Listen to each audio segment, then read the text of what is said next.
ఇతరమైనటువంటి మనస్తత్వాలు ఉండే వ్యక్తుల మాదిరిగా ఉంటారు. ఎవరన్నా మాట్లాడతారా? పోలీసులు తిడతారా? పబ్లిక్ని తిడతారా? మనం చెప్పి మీరు నరికేండ్రా పోయేసని చెప్తారా? మీరు ఏంటి ఇవన్నీ? ఎవరన్నా ఎక్కడన్నా విన్నారా? మీరు ఎప్పుడన్నా చూసారా ఈ పోకడ్లు ఈ రాష్ట్రంలో దేశంలో ఏ రాజకీయ నాయకుడైనా ఏ రాజకీయ పార్టీ అయినా ఇలాంటి ఒరవడు ఉందా? చంపేయండి, పొడి చేయండి, లేదంటే ప్లే కార్డ్స్ పెట్టుకొని వచ్చి డెమాన్స్ట్రేట్స్ చేసి ఆనందపడిపోవడం. ఎక్కడికి పోతున్నాం? దాన్ని చూసి ఏం నేర్పిస్తున్నాం మన సమాజంలో?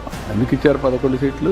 ఏదో పనులు చేసే కదా. ఆ ఏదో పనులు చేసి ఏమవుతారు మీరు? రేపు అదే అవుతుంది. కానీ అది చేయడం తప్పు అంటాను.